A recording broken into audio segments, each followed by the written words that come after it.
Live Hindustan वार्ता में आप सभी का स्वागत है। मैं हूं स्मृति रस्तोगी।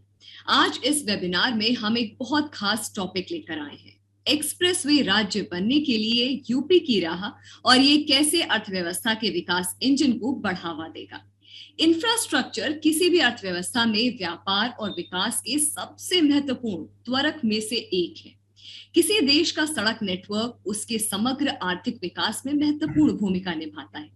ये न केवल आर्थिक क्षेत्रों में कनेक्टिविटी में सुधार करने में मदद करता है, बल्कि रोजगार के साधन भी प्रदान करता है, स्वास्थ्य सेवा तक पहुंच भी आसान बनाता है और सामाजिक समावेश को बढ़ावा देता है। इस चर्चा में आज हम बात करेंगे एक्सप्रेसवे नेटवर्क के बारे में, जो न केवल उत्तर प्रदेश बल्कि दिल्ली और उसके आगे के दूर दराज के क्षेत्रों को जोड़कर लोगों के व्यापार और उनके जीवन में एक सकारात्मक बदलाव ला सकता है। इस विशेष टॉपिक पर आज हमारे साथ दो खास मेहमान जुड़ रहे हैं। सबसे पहले मैं स्वागत करूंगी श्री अनुज अग्रवाल जी का। ये एक एंटरप्रेन्योर और मैनेजिंग डायरेक्टर हैं CP milk and food products private limited, जो कि लखनऊ में ज्ञान डेयरी के नाम से प्रसिद्ध है। आपका बहुत बहुत स्वागत है अनुज जी। Thank you. और हमारे दूसरे मेहमान हैं श्री विनायक नाथ जी। ये सह अध्यक्ष राष्ट्रीय उद्यमिता पुरस्कार भारत सरकार एवं एमडी यूपी एंजल नेटवर्क। ये एक टेक्नोक्रेट हैं, सीरियल एंटरप्रेन्योर हैं और टेडेक्स स्पीकर हैं और इन्हें 21 सालों का वर्क एक्सपीरियंस है। विनायक जी, आपका बहुत बहुत स्वागत है। धन्यवाद स्मृति जी। अनुज जी, आपसे ही शुरुआत करूंगी कि किसी भी देश या राज्य की प्रगति के जो मानक होते हैं वो समान होते हैं, जैसे कि सड़क, बिजली और पानी। जिस तरह पिछले कुछ सालों में उत्तर प्रदेश में सड़कों का जो जाल बिछा है, प्रदेश में प्रगति में ये मानक आपको क्या लगता है कितने कारगर साबित होंगे? धन्यवाद स्मृति जी इस शो में बुलाने के लिए। और जैसा आपने कहा कि किसी भी देश या राज्य की प्रगति में बाकी सारे मानक सब समान होते हैं, सड़क, बिजली, पानी, और सड़कों का बहुत विशेष रोल है। अगर आज से हम उठा के देखें, आज से 10 साल पहले का अगर समय उठा के देखें, तो उत्तर प्रदेश, बिहार या जो बीमारू राज्य थे उसमें सबसे बड़ी समस्या अगर देखा जाए तो सड़क की थी। पिछले कुछ सालों में प्रदेश सरकार, केंद्र सरकार दोनों ने मिलकर सड़क के एरिया में काफी काम किया है। काफी नए एक्सप्रेसवे आए हैं, लगभग 13 एक्सप्रेसवे इन्होंने सैंक्शन किए हैं। 7 कंप्लीट हो चुके हैं मेरे ख्याल से, और 6 एक्सप्रेसवे पे काम चल रहा है। बिल्कुल, या शायद 6 हो चुके हैं, 7 पे चल रहा है। देखिए, सड़कें एक ऐसी चीज है जो आज की तारीख में अगर हम देखें तो उत्तर प्रदेश में करीब 30%, 25 से 30% जनसंख्या हमारी शहरों में रहती है और उसके अलावा 70% जनसंख्या गांव में रहती है। उत्तर प्रदेश देश की 22 से 23% जनसंख्या रखता है, लेकिन केवल 8 से 8.5% कंट्रीब्यूट करता है जीडीपी को। अगर इस परिवेश को बदलना है तो इसके लिए सड़कों का जाल बिछाना बहुत जरूरी है। और ये एक बहुत बड़ी वजह रही है जिसकी वजह से वेस्टर्न उत्तर प्रदेश और ईस्टर्न उत्तर प्रदेश में भी डेवलपमेंट का इंडिकेटर बराबर नहीं रहा है। वेस्टर्न ज्यादा डेवलप्ड है, ईस्टर्न कम डेवलप्ड है। वेस्टर्न दिल्ली के पास था। तो मुझे लगता है कि इस मानक पे जो सरकार ने प्रयास किया है ये सराहनीय है, और इससे कहीं ना कहीं हमारे को, चाहे वो इंडस्ट्री हो, चाहे हॉस्पिटैलिटी हो, चाहे कोई भी सेक्टर हो, ऑल इंक्लूसिव इम्पैक्ट पड़ता है इंफ्रास्ट्रक्चर का। और इसकी वजह से जो जमीन का अधिग्रहण होता है उसकी वजह से किसानों के पास भी पैसा पहुंचता है। तो अगर देखें तो ये चहुमुखी विकास के लिए कहीं ना कहीं योगदान देता है, और जो आपको यूपी के ग्रोथ रेट में पिछले कुछ सालों में दिखाई भी दिया। अच्छा, आपने बहुत इंटरेस्टिंग, क्योंकि डेटा के साथ बात करी है, तो कहा जाता है कि इंफ्रास्ट्रक्चर जो होता है वो अर्थव्यवस्था का विकास इंजन है और सड़कें प्रगति का दर्पण होती हैं। आपको क्या लगता है कि प्रदेश और केंद्र में ये जो डबल इंजन की सरकार के कारण ये जो लक्ष्य प्राप्त करने में कितनी सुगमता, कितनी आसानी रही है? देखिए, किसी भी अगर कभी भी किसी, चाहे ऑर्गेनाइजेशन हो चाहे सरकार हो, अगर केंद्र और स्टेट सरकार दोनों एक सिंगल लक्ष्य की तरफ काम करते हैं, उनके बीच में कॉन्फ्लिक्ट नहीं होता है, तो कोई भी पॉलिसी को इम्प्लीमेंट करना, किसी भी चीज को धरातल पर उतारना बहुत आसान हो जाता है। उत्तर प्रदेश पिछले 6-7 सालों में जिसका CAGR है वो करीब 11% का रहा है, और आने वाले अगले 10 साल का जो लक्ष्य सरकार ने रखा है वो करीब 13 से 14% का रखा है। तो मुझे लगता है कि स्टेट गवर्नमेंट को जो सपोर्ट सेंट्रल गवर्नमेंट से मिला है, चाहे ग्रांट्स के फॉर्म में, चाहे पॉलिसी इंटरवेंशन के फॉर्म में, चाहे स्टेट गवर्नमेंट के जो भी प्रोजेक्ट्स हैं उसको प्रायोरिटी पे डील कर रहे हैं, ये एक बहुत बड़ी ईज प्रोवाइड करता है। स्टेट गवर्नमेंट को भी कॉन्फिडेंस आ जाता है इस चीज से। और जैसा कि हमारे प्रधानमंत्री भी उत्तर प्रदेश से ही हैं, और स्पेशली ईस्टर्न पार्ट से हैं, तो यूपी को जो डिस्प्रपोर्शनेट एलोकेशन की रिक्वायरमेंट थी, क्योंकि यूपी पिछले कुछ सालों में पीछे की तरफ चला गया था, वो जो रिक्वायरमेंट थी वो इनके आने की वजह से फुलफिल हो रही है। और मुझे लगता है इसकी वजह से, दोनों सरकारों के कोऑर्डिनेशन की वजह से, यहाँ पे चाहे पॉलिसी लेवल पे हो, चाहे आपका इंडस्ट्रियल डेवलपमेंट में हो, चाहे डिफेंस कॉरिडोर एलोकेशन में हो, और चाहे रोड्स के एलोकेशन में हो, तो दोनों सरकारों का combination has been a big help. And मुझे लगता है कि उत्तर प्रदेश के विकास में इसका बहुत बड़ा योगदान है। ये आपने डबल इंजन सरकार की जो बात करी है कि किस तरीके से दोनों अगर तालमेल कोऑर्डिनेशन सही से बना करके चलते हैं तो बहुत आसानी हो जाती है, सुगमता हो जाती है, वहां के प्रदेश के जो लोग हैं उनकी जिंदगी में बहाली लाने में बहुत मदद होती है। और सड़कों को बोला ही जाता है कि प्रगति के एक विशेष मानक में से एक है। बुंदेलखंड एक्सप्रेसवे को इस दिशा में आप कितना अहम मानते हैं? देखिए, बुंदेलखंड एक्सप्रेसवे हो चाहे पूर्वांचल एक्सप्रेसवे, सबसे पहले तो मैं सरकार की तारीफ करना चाहूंगा कि उन्होंने इस प्रोजेक्ट को टेकअप किया। मैं एग्जांपल देना चाहूंगा, हम लोग डेयरी सेक्टर से हैं। जब हमने डेयरी सेक्टर की शुरुआत करी, तब डेयरी इनफैक्ट एक बहुत बड़ा क्षेत्र है उत्तर प्रदेश के लिए। उत्तर प्रदेश देश का सबसे बड़ा मिल्क प्रोड्यूसर स्टेट है और सबसे बड़ा कंज्यूमर स्टेट है, लेकिन प्रोसेसिंग के नाम पे अगर देखा जाए तो उत्तर प्रदेश अभी भी पीछे है, और इसका सबसे बड़ा कारण सड़कें थी। दूध में आप जानते हैं जैसे कि 300 किलोमीटर से ज्यादा की दूरी तक फ्रेश प्रोडक्ट्स को ले जाना मुश्किल होता है, लेकिन सड़कें इतनी खराब थी कि उस 300 किलोमीटर को ट्रैवल करने में पहले 12 से 14 घंटे लगते थे, जिसकी वजह से पूरा का पूरा विकास या तो वेस्टर्न यूपी तक केंद्रित था जो दिल्ली के पास था, या लखनऊ, कानपुर, आगरा जैसे कुछ बड़े शहरों के आसपास तक सीमित था। बुंदेलखंड और पूर्वांचल एक्सप्रेसवे बनने की वजह से आज उन एरियाज की एक्सेसिबिलिटी बढ़ गई है। मैं एग्जांपल देना चाहूंगा कि हम गोरखपुर में पहले हम मिल्क प्रोक्योरमेंट नहीं करते थे, ना हमारा प्लांट था, ना हम सेल करते थे। इसी तरीके से झांसी हो गया, महोबा हो गया, औरैया हो गया, इन क्षेत्रों पर पहले पहुंचना ही बहुत मुश्किल था। तो इन एक्सप्रेस वेज की, और ये मैं आपको एग्जाम्पल दे रहा हूँ केवल डेयरी का, आई एम श्योर कि ये this applies to all other sectors also. पहले अगर वहां पे कोई होटल्स थे तो वहां जाने के लिए लोग इच्छुक नहीं थे। तो मुझे लगता है कि ये बुंदेलखंड एक्सप्रेसवे बनना और पूर्वांचल एक्सप्रेसवे, दोनों पे मैं फिर से एक बार स्ट्रेस करना चाहूंगा, इन दोनों से इन क्षेत्रों में लोगों का मूवमेंट शुरू हो गया। अगर आप देखें, चित्रकूट हो गया, बनारस हो गया, ये बहुत बड़े रिलीजियस सेंटर्स रहे हैं और इनमें बड़ा पोटेंशियल है रिलीजियस टूरिज्म का, लेकिन वो टैप नहीं हो पाता था क्योंकि बाकी शहरों से लोगों के लिए यहाँ पहुंचना बहुत मुश्किल था। तो मुझे लगता है कि सरकार ने जो दोनों एक्सप्रेसवे बनाए हैं, बुंदेलखंड एक्सप्रेसवे अभी चालू हुआ है, तो उसका इम्पैक्ट अभी दिखना शुरू नहीं हुआ है। उस पर ट्रैफिक तो शुरू हो गया, लेकिन उसका रियल इम्पैक्ट आने वाले 2 से 3 साल में दिखेगा। तो मुझे लगता है ये बढ़िया पहल है, बहुत अच्छी पहल है और बहुत जरूरी पहल थी। अगर आपको पूरा बैलेंस डेवलपमेंट चाहिए तो ये बहुत जरूरी है। अनुज जी, मैं कहूंगी आपने मेरे 3-4 सवालों का जो जवाब है वो एक ही मेरे सवाल में दे दिया। हालांकि मैं इन सवालों को भी तोड़ना चाहूंगी क्योंकि स्पेसिफिक बात करना चाहूंगी। डेयरी प्रोडक्ट्स आप की डीलिंग है डेयरी प्रोडक्ट्स में, ऐसे में वक्त बहुत कीमती, जैसे कि आपने बताया, एक डेयरी प्रोडक्ट का एक लिमिटेशन होता है, उसके बाद वो खराब हो जाता है। आपने बताया कि किस तरह से पहले समय वक्त लगता था कम्यूटेशन में। लोगों के पास वक्त एक ऐसी चीज है जो कि बहुत कीमती है, चाहे फिर मैं डेयरी प्रोडक्ट्स की बात करूं, चाहे फिर मैं एक बीमार एक मरीज की बात करूं। कहीं पे कोई एक्सीडेंट हुआ है, उसको मेन अस्पताल तक लेकर के जाना है, वक्त इतना ज्यादा लग जाता था कम्यूटेशन में कि मरीज की जान चली जाती थी। काफी ऐसे विषम परिस्थितियों में, ऐसे अनटोल्ड सिचुएशन में ऐसी सिचुएशन खड़ी हो जाती थी। ऐसे में जो दूरी कम करने का ये जो प्रयास किया गया है, इसमें आप कितना देखते हैं कि लोगों की जिंदगी में कितना सकारात्मक बदलाव या कितना सुगम लोगों की जिंदगी में, खासकर डेयरी प्रोडक्ट्स की भी मैं बात करूंगी, उसको जोड़ते हुए मैं उन लोगों की भी बात करूंगी जो दूर दराज इलाकों से कनेक्टिविटी मिल रही है उनको मेन शहरों तक। स्मृति जी, मैं जानता हूं मैं थोड़ा डेयरी की तरफ बार बार चला जाता हूं, लेकिन मैं इस सवाल का जवाब 2 पार्ट में देना चाहूंगा जी। एक, इसका इकोनॉमिक इम्पैक्ट क्या पड़ा है लोगों पे, और इसका सोशल इम्पैक्ट या क्वालिटी ऑफ लाइफ पे क्या इम्पैक्ट पड़ा है। तो अगर मैं एग्जाम्पल फिर से एक बार अगर मैं डेयरी का देना चाहूँ, तो कुछ क्षेत्र थे जैसे बहराइच का एरिया है या गोंडा का है, जहां पहले एक्सेसिबिलिटी नहीं थी, या गोरखपुर का है। इन क्षेत्रों में डेयरी एक ऐसा सेक्टर है जहां पे करीब 80% पैसा, अगर आप 50 रुपए का दूध खरीद रहे हैं तो लगभग 40 रुपए किसान के पास जाता है। लेकिन जब हमने इन क्षेत्रों में सड़कों में सुधार होने के बाद पहली बार कलेक्शन शुरू किया, तो हमने रियलाइज किया कि वहां पर लोगों को अपनी प्रोड्यूस का केवल 20 रुपए पर लीटर मिल रहा था। रोड नेटवर्क बेहतर होने की वजह से हमने कलेक्शन शुरू किया, हमने लोगों को 40 रुपए देना शुरू किया। तो शुरू में लोगों को विश्वास ही नहीं हुआ कि ये एक्चुअली सही प्राइस है भी कि नहीं है।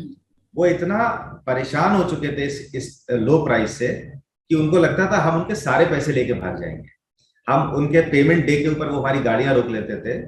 बट धीरे धीरे करके उनको रियलाइज हुआ कि ये उनकी प्रोड्यूस का सही पैसा है। तो मैं कहना चाहता हूँ कि रोड इंफ्रास्ट्रक्चर इंप्रूव होने से सबसे पहला इंपैक्ट पड़ा इनकी इकोनॉमिक स्टेटस पे।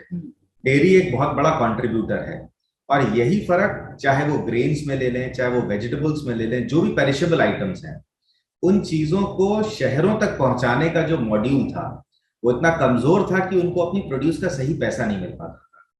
तो सबसे पहला तो फर्क इसका पड़ा है इकोनॉमिक डेवलपमेंट पे जो ग्रामीण इलाकों में। दूसरी बात, जैसा कि आपने कहा, सोशल इम्पैक्ट इसका क्या पड़ा है। सड़कों में सुधार होने की वजह से पहले अगर ईस्टर्न यूपी की तरफ आप कोई काम करना चाहते हैं तो आपको वहां पे वर्कफोर्स मिलती ही नहीं थी, क्योंकि वहां जाने के लिए इतना समय लगता था, वहां पे कोई रहना नहीं चाहता था, और वहां के लोग भी ज्यादातर पलायन कर रहे थे शहरों की तरफ, जहां पर ना तो सुविधाएं थी, शहरों पे भी बोझ बढ़ रहा था। इन रोड्स के डेवलपमेंट की वजह से आज की तारीख में आदमी अपने गांव में, अपने क्षेत्र में रह के ही वहां पर रोजगार के साधन पा सकता है, जिसकी वजह से उसकी क्वालिटी ऑफ लाइफ जो शहर में आके बहुत खराब हो जाती थी, वो एक अच्छी क्वालिटी ऑफ लाइफ के साथ में वहां पे जीवन यापन कर सकता है, क्योंकि उसकी इनकम बेहतर है। और इसी का दूसरा पहलू होता है कि जब आदमी वहां रहने लगता है तो उसी के हिसाब से सुविधाएं भी वहां पे बनने लगती हैं, चाहे हॉस्पिटल्स हैं, चाहे मेडिकल सर्विसेज हैं, चाहे उसके ईटिंग रेस्टोरेंट्स हैं, चाहे होटल्स हैं। तो इसका एक टोटल इम्पैक्ट पूरी इकोनॉमी पे पड़ता है, जहां पे शहरों पर लोड घटता है, गांव में डेवलपमेंट होता है और उनकी इकोनॉमिक स्टेटस इंप्रूव होता है। अनुज जी, आपसे, क्योंकि डेयरी प्रोडक्ट अभी हम थोड़ा सेंट्रिक बात करेंगे, ज्ञान डेयरी काफी चर्चित है उत्तर प्रदेश में, उसके प्रोडक्ट्स बहुत चर्चित हैं, उत्पाद बहुत चर्चित हैं उत्तर प्रदेश में, और लोगों को उम्मीद भी होती है कि जितनी कोशिश हो सके, क्योंकि एक जब चर्चित नाम होता है तो लोगों की आशाएं, उम्मीदें और ट्रस्ट फैक्टर उसमें जुड़ जाता है। ऐसे में आपको क्या लगता है कि ये जो एक्सप्रेसवे, जो यूपी एक्सप्रेसवे के रूप में जो उभर करके सामने आया, एक्सप्रेसवे स्टेट के रूप में उभर करके सामने आ रहा है, आपको क्या लगता है आने वाले वक्त में ये जो लोगों से जो जनसंपर्क है या लोगों के बीच में जो ट्रस्ट फैक्टर है या पॉपुलैरिटी है, वो किस तरह से आपको मदद करेगी ये expressway state Uttar Pradesh? Again, just to answer this question, इसके कई सारे पहलू हो सकते हैं। एक्सप्रेसवे बनने की वजह से जो एक परसेप्शन है बाहर की पब्लिक में, सबसे पहले तो उसमें बहुत बड़ा बदलाव आया है। जो अच्छी क्वालिटी ऑफ मैन पावर थी, अच्छे क्वालिटी ऑफ रिसोर्सेज थे, वो पहले उत्तर प्रदेश में आके काम ही नहीं करना चाहते थे, बस उनके सबके दिमाग में ये था कि यहाँ पे क्वालिटी ऑफ लाइफ बहुत खराब है, रोड्स बहुत खराब हैं। तो सबसे पहला इम्पैक्ट जो हमें महसूस हुआ ज्ञान डेयरी के डेवलपमेंट या किसी भी इंडस्ट्री के डेवलपमेंट में, वो अच्छी क्वालिटी के मैन पावर और रिसोर्स को अट्रैक्ट करने में महसूस हुआ। तो ये हालांकि सॉफ्ट इसका इम्पैक्ट है, इसका डायरेक्ट कोरिलेशन नहीं होता है सड़कों से, लेकिन परसेप्शन के साथ में इसका बहुत बड़ा इम्पैक्ट होता है। दूसरी बात, पहले अगर डेयरी बिजनेस देखा जाए तो इसमें लॉजिस्टिक्स कॉस्ट का एक बहुत बड़ा रोल होता है, जो करीब करीब हमारी कॉस्ट का 12 से 13% कंट्रीब्यूट करती है, क्योंकि पहले गाड़ियां रोड पे ज्यादा घंटे रहती थी, अब वो गाड़ियां रोड पे कम घंटे रहती हैं, जिसकी वजह से cost of logistics has started coming down. And we can clearly see कि जिन एरियाज में रोड्स अच्छी हैं वहां पे लॉजिस्टिक्स कॉस्ट कम है, और जहां पे ज्यादा है वहां पे ज्यादा आती है, खराब है वहां पे। तो इसकी वजह से economics of business has also improved, इसका दूसरा इम्पैक्ट ये पड़ा है। और तीसरी चीज ये है कि जिन क्षेत्रों में पहले हम जाके अपने प्रोडक्ट्स को बेच नहीं सकते थे, एग्जाम्पल जैसे झांसी है, झांसी एक ऐसी जगह पे था जहां पे मिल्क प्रोड्यूसिंग कोई भी कंपनी वहां पे जाके मिल्क सेल नहीं करती थी, क्योंकि वो बहुत दूर दराज एरिया में पड़ता था। लेकिन इन डेवलपमेंट की वजह से आज की तारीख में हम वहां पे जाके अपना प्रोडक्ट सेल कर सकते हैं। तो इन तीनों पहलुओं को अगर हम जोड़ के देखें तो एक इंडस्ट्री लगाने के लिए, एक बिजनेस करने के लिए इन एक्सप्रेसवेज की वजह से यूपी एक कंड्यूसिव स्टेट बन गया है। जो पहले प्रेफरेंस लोगों की रहती थी वेस्टर्न इंडिया में जाने की, सदर्न में जाने की या नॉर्दर्न एनसीआर में जाने की, उसके बजाय लोग यहाँ की डेमोग्राफिक्स का, आज हमारी इतनी बड़ी जनसंख्या है, उसका फायदा उठाने का प्रयास करने के लिए रोजगार और बिजनेस को लगाने का उनका प्रयास पहले आज उत्तर प्रदेश में है, और ऐसे एरियाज में जहां पहले कभी व्यापार नहीं थे। तो I think that is the biggest impact that has happened through expressways. एक और सवाल मैं आपसे पूछना चाहूंगी कि हाल फिलहाल एक चलन लखनऊ में, लखनऊ विशेष की बात करूंगी, उसमें देखा गया है कि जिस तरह से वहां पे डेवलपमेंट हो रहा है, अर्बनाइजेशन हो रहा है, मॉल्स खुल रहे हैं। पहले लखनऊ से या लखनऊ के आसपास के जो एरिया है, चाहे हम कानपुर की बात करें, हरदोई की बात करें, वहां से लोग अक्सर दिल्ली आते थे, महीने 2 महीने 5 महीने या साल भर में 6 महीने में वो दिल्ली आया करते थे इन मॉल्स को विजिट करने के लिए। अब एक्सप्रेस वे होने के कारण मुझे लगता है कि जो दूर दराज के जो इलाके हैं, जो उससे जुड़े हुए जो गांव के भी एरिया की मैं बात करूंगी, डिस्ट्रिक्ट्स की बात करूंगी, वो लखनऊ आना पसंद करते हैं क्योंकि वहां पे सब कुछ अवेलेबिलिटी है। तो एक्सप्रेस वे का एक बहुत बड़ा रोल इस कनेक्टिविटी को लाने में भी है। क्या कहेंगे आप? नहीं, बिल्कुल सही कहा आपने, और मुझे लगता है कि ये दोनों तरीके से ट्रू है। यहाँ पे बड़े मॉल्स आ ही इसलिए रहे हैं क्योंकि लोग अब शहर आना चाहते हैं, और चूंकि बड़े मॉल्स आ गए हैं इसलिए लोग आसपास के गांव से और अट्रैक्ट होने लग गए हैं। और अगेन ऐसे जैसे दिल्ली जैसे शहर है उनके ऊपर इतना ज्यादा लोड था, और उत्तर प्रदेश के शहर अभी भी उस साइज या स्केल पे नहीं पहुंच पाए हैं। अगर आप केवल नोएडा को हटा दें तो उत्तर प्रदेश का, जबकि सबसे बड़ी जनसंख्या है, उसके बाद भी कोई भी शहर 70-75 लाख की जनसंख्या के ऊपर पहुंचा नहीं। मेरे ख्याल से लखनऊ सबसे बड़ा है, लखनऊ और कानपुर ये भी 50-50 लाख की है, जबकि अहमदाबाद को अगर आप देखें, बैंगलोर को देखें, हैदराबाद को देखें, जिन स्टेट्स में कम पॉपुलेशन है उसके बावजूद भी वहां के वो सिटीज 1 करोड़ के प्लस जा चुके हैं। तो आज की तारीख में लोग बेहतर रोड्स होने की वजह से, हर आदमी चाहता है कि हम अपने घर के पास जो भी जगह वहां जा पाए। तो जाहिर सी बात है, चाहे वो मॉल्स हो, मॉल्स एक एग्जाम्पल है, बट अगर आप देखें टूरिज्म के लिए, पहले हम घूमने के लिए ज्यादातर जाते थे तो हम यूपी के किसी टाउन को कंसिडर ही नहीं करते थे क्योंकि पहुंचना मुश्किल था। लेकिन आज की तारीख में पन्ना हो गया, या फिर आपके छोटे छोटे टाउन्स हो गए, होम स्टेज हो गए, इन जगहों पर लोग जाने का प्रयास करने लग गए हैं। तो चाहे वो शॉपिंग हो, चाहे वो टूरिज्म हो, चाहे इम्पल्स स्पेंडिंग हो, इन चीजों का योगदान लोग उत्तर प्रदेश में रह के यही खर्च करना चाहते हैं, and which again contributes to the development of the economy. आपने थोड़ी देर पहले एक चीज बोली थी कि पिछले कुछ सालों में इतना डेवलपमेंट नहीं हुआ था, बट हाल फिलहाल कुछ 4-5 सालों में बहुत कुछ ऐसा प्रदेश ने देखा है कि जिससे बदलाव बहुत बड़े स्केल पर हुआ है। मैं पिछले 10 साल की अगर आपसे बात करूं, क्योंकि आपके रूट्स वहीं पर हैं, यूपी आपने बचपन से देखा है, आपके फोर फादर्स वहां से हैं, तो आपसे मैं पूछूंगी कि पिछले 10 साल, ज्यादा पीछे नहीं, पिछले 10 साल में जिस तरह का डेवलपमेंट, जिस तरह का विकास हुआ है प्रदेश में, उसको आप कैसे आंकेंगे, कैसे देखेंगे कि 10 साल में जिस तरह से उत्तर प्रदेश बढ़ा है, या जिस तरह से ये जो रोड का या सड़कों का जाल बिछा है, उसको लेकर के आप क्या कहेंगे? देखिए, पिछले 10 साल मैं एग्जांपल देना चाहूंगा। मैं दिल्ली यूनिवर्सिटी में पढ़ रहा था 2004 में, एंड वहां पे अगर कोई मुझसे पूछता था कि आप कहाँ से बिलोंग करते हैं, और अगर हम उससे कहते थे उत्तर प्रदेश से बिलोंग करते हैं, तो लोग हमें एक कुछ हीन भावना की नजर से देखते थे। लोगों को लगता था कि बेचारा बहुत गलत जगह पे फंसा हुआ है, और ये करीब करीब लगभग पूरे जीवन भर ऐसा चला। लेकिन पिछले 10 सालों में because of development, because of everything, चाहे वो सड़क हो, चाहे वो बिजली हो, चाहे वो एयरपोर्ट्स का डेवलपमेंट हो, चाहे हम मेट्रो का भी डेवलपमेंट हम बिल्कुल कंसिडर कर सकते हैं, मेट्रो का है, चाहे वो क्राइम का है, इन सभी चीजों के इम्पैक्ट की वजह से यूपी की इमेज, सबसे पहला इंप्रूवमेंट तो यूपी की इमेज में हुआ है। आज अगर मैं किसी को बताता हूँ कि मैं उत्तर प्रदेश में रहता हूँ, तो आदमी मुझे किसी भी तरीके का, they don't pity me, they don't feel कि मैं कोई खराब जगह रह रहा हूँ, बल्कि उन्हें लगता है this is a land of opportunity. तो what India is to the world, UP is to India right now. तरीके से भारत वैसे तो बाकी देशों के नजर में डेवलपिंग कंट्री है, लेकिन it's a land of opportunities. Similarly Uttar Pradesh is in the same zone. तो लोगों का ये बदलाव, लोगों की ये सोच में बदलाव एक बहुत बड़ी चीज है, जो बहुत बड़ा प्राइड लेके आता है हम सब यहाँ पे रहने वाले लोगों के बीच में। दूसरी बात, अगर मैं व्यापार के नजरिए से भी देखूं, तो पहले यहाँ पे लोग कोई फैक्ट्री लगाने में, कोई भी चीज करने में डरते थे। आज की तारीख में बिकॉज ऑफ इंफ्रास्ट्रक्चर, और इंफ्रास्ट्रक्चर कैन ओनली हैपन जब सरकार पूरी तरीके से सारे स्टेक होल्डर्स के साथ में अलाइन होती है, जब उसका कंट्रोल होता है, तभी ऐसा हो सकता है। तो एक स्टेबिलिटी चाहे सेंटर पे चाहे स्टेट में has provided that confidence that people have started coming here, and that is why the growth rate of UP has been higher. बाकी अगर हम प्रदेश के से कंपेयर करें तो हम 11.5% पे ग्रो कर रहे हैं और देश 6 या 7% पे ग्रो कर रहा है।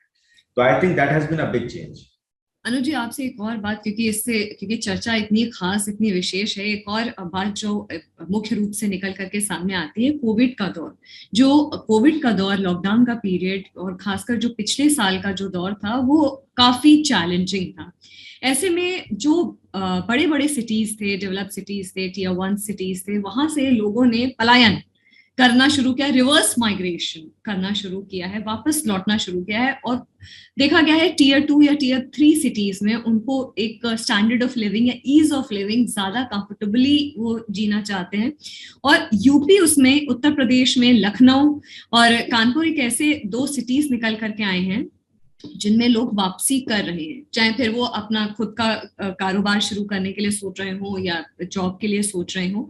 और जो ये सड़कों का जाल है वो इतना आसान हो गया है कि मैं ये कहूंगी कि वापसी तो हुई है कोविड के बाद से, मगर जो दिल्ली में भी काम करें, अगर उनको वीकेंड पे लगता है कि यार बहुत अति हो गई है, तो फ्राइडे की नाइट में वो लोग यहाँ से निकलते हैं, 3-4-5 घंटे में, 5 घंटे, 4-4.5 घंटे में वो घर पहुंच जाते हैं और जिंदगी खुशहाली से 2 दिन घर पे बिताते हैं। बिल्कुल, आई थिंक स्मृति जी बिल्कुल सही है। क्या होता है कि जितने लोग उत्तर प्रदेश से बाहर काम कर रहे थे, वो इतने साल से बाहर रह रहे थे कि वो भी उत्तर प्रदेश के बारे में वही परसेप्शन रखते थे जो उनके आसपास के लोग कह रहे हैं जी। तो अखबार में तो जरूर पढ़ते थे कि उत्तर प्रदेश में एक्सप्रेसवे बन गए हैं, डेवलपमेंट हो रहा है, लेकिन उसको महसूस करने के लिए कभी आ नहीं पाते थे। कोविड एक ऐसा दौर रहा इंसिडेंटली जहां पे उनको मजबूरीवश वापस आके रहना पड़ा। मजबूरीवश आके उन्होंने यहाँ का इंफ्रास्ट्रक्चर देखा, यहाँ का पूरा एनवायरनमेंट देखा। यहाँ पे उनको ये महसूस हुआ कि जिस तरीके की बातें लोग करते हैं उस तरीके उसमें बहुत बड़ा बदलाव आ चुका है। जैसा आपने बिल्कुल ठीक कहा कि कोविड खत्म होने के बाद लोगों की वापसी तो हुई है, लेकिन लोगों की सोच में बदलाव आ गया है। अब लोग उत्तर प्रदेश में वापस आने के बारे में सोचने लग गए हैं और कुछ ना कुछ परसेंटेज लोग ऐसे हैं जो वाकई में अपॉर्चुनिटीज की तलाश में यहाँ पे आने और रहने का प्रयास कर रहे हैं, जेन्युइन प्रयास कर रहे हैं। इसके अलावा चाहे वो अपने घर जाने का हो, चाहे वो मूवमेंट का हो। मैं देखता हूँ कई बार लखनऊ से दिल्ली आने के लिए हम लोग फ्लाइट लेने के बजाय बाय रोड जाना पसंद करते हैं, बिकॉज इतनी अच्छी क्वालिटी ऑफ रोड्स हैं, इतना अच्छा इंफ्रास्ट्रक्चर है। एंड स्पेशली लखनऊ से लेके जो दिल्ली के बीच के जितने भी टाउन्स हैं, जो पहले जिनके पास में ये ऑप्शन नहीं था, जो पहले लखनऊ आते थे, फिर ट्रेन लेते थे, फ्लाइट लेते थे, उनके लिए road has become a big source of movement. तो जो लोड था हमारा पब्लिक इंफ्रास्ट्रक्चर पे, उस पर भी बहुत बड़ा फर्क पड़ा है। तो अगेन इन सारी चीजों की वजह से लोगों की सोच, लोग जितना, बिकॉज देखिए उत्तर प्रदेश में अगर आप देखा जाए तो टैलेंट का, तो in terms of quality of talent सबसे ज्यादा एक्सपोर्ट लोग उत्तर प्रदेश ही करता था। Now finally it has created a state जहां पे लोग वापस आके काम की तलाश कर सकते हैं। तो ये again I would say it is a big change which requires a lot of effort, but it is happening now. Gorakhpur link expressway और गंगा एक्सप्रेसवे के आने से और क्या परिवर्तन आने की संभावना है? देखिए, गोरखपुर एक्सप्रेसवे का मैंने आपको बताया कि गोरखपुर एक्सप्रेसवे अगर आप देखें ईस्टर्न उत्तर प्रदेश में, जैसा कि करीब उत्तर प्रदेश 8.5% कंट्रीब्यूट करता है जीडीपी को और करीब 22.5% पॉपुलेशन है देश की। और अगर आप इसका भी ब्रेकअप देखेंगे तो वेस्टर्न उत्तर प्रदेश 8.5% में से majority of contribution western Uttar Pradesh का है। नोएडा, गाजियाबाद, आसपास के इलाकों में जो लार्जली एनसीआर का एरिया है। गोरखपुर और बनारस 2 ऐसी जगहें थी जहां पे डेवलपमेंट के नाम पे, इंडस्ट्री के नाम पे बहुत लिमिटेड अपॉर्चुनिटीज थी। अब आज हम अपना एक प्लांट गोरखपुर में लगा रहे हैं। गोरखपुर एक ऐसे जंक्शन पे है जहां से आप बिहार भी केटर कर सकते हैं, जहां से आप नेपाल भी केटर कर सकते हैं और ईस्टर्न यूपी में रहने वाली एक लार्ज पॉपुलेशन को भी केटर कर सकते हैं। तो अभी सिमिलरली बिहार, अगर आप बनारस के साथ देखें तो बनारस भी बिल्कुल बिहार के बॉर्डर पे है। इन लोग के पास में बहुत बड़ा डेमोग्राफिक्स है, बहुत बड़ी पॉपुलेशन है जो उस एरिया में रहती है, जिसको कई सारी सुविधाओं की जरूरत थी।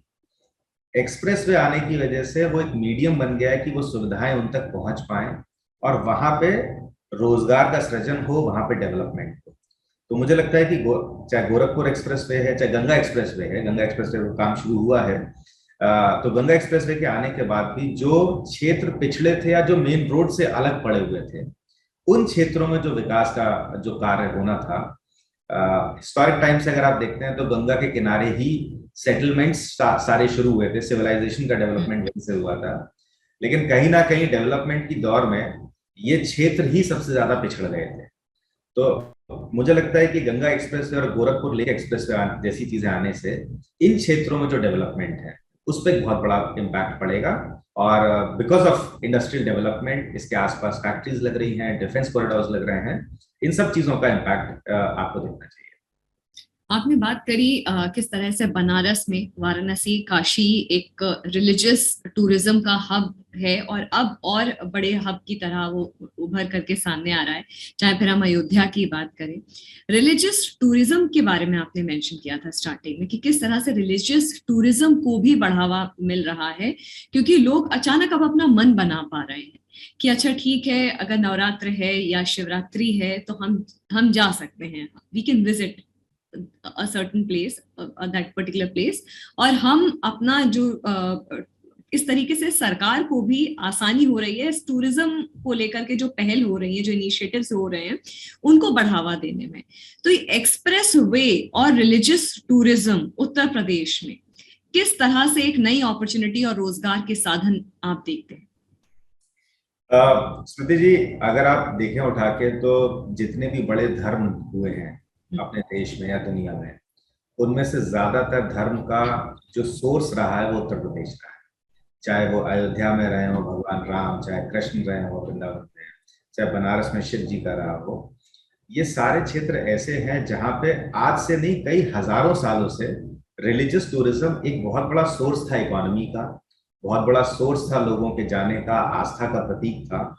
लेकिन कई पिछले, मैं कहता हूं आज से नहीं, पिछले करीब 50 या 100 सालों से जनसंख्या बढ़ती गई, लेकिन उन जगहों का इंफ्रास्ट्रक्चर या उन जगहों पे जाने का जो रास्ता था उसमें कोई बदलाव नहीं आया, जिसकी वजह से वहां भीड़ बढ़ती गई, वहां पे इंफ्रास्ट्रक्चर की कमी की वजह से लोगों ने जाना बंद कर दिया और अर्बन लोग वहां पे जाने में कतराने लगे। एक्सप्रेसवेज के डेवलपमेंट से, काशी विश्वनाथ जैसे मंदिर का रीडेवलपमेंट होने से, अयोध्या में राम मंदिर डेवलपमेंट होने से, अब इनफैक्ट अगर आप देखें तो वृंदावन में भी या मथुरा में भी किस तरीके से चौड़ीकरण हो रहा है। इनकी चित्रकूट एक ऐसा क्षेत्र है जो बहुत हिस्टोरिकल इंपॉर्टेंस रखता है, लेकिन वहां पर कोई जाता नहीं था। तो expressways can provide an opportunity कि उस क्षेत्र में, और सबसे पहला जो डेवलपमेंट का इम्पैक्ट आपको दिखेगा वो इसी चीज में दिखेगा, बिकॉज ऑलरेडी वहां पे लोगों की आस्था है, वहां पे धर्म के नाम पे, वहां पे दर्शन करने के नाम पे लोग जाते हैं, और इस चीज का दिस अट्रैक्ट्स पीपल आज की तारीख में अच्छे इंफ्रास्ट्रक्चर की वजह से।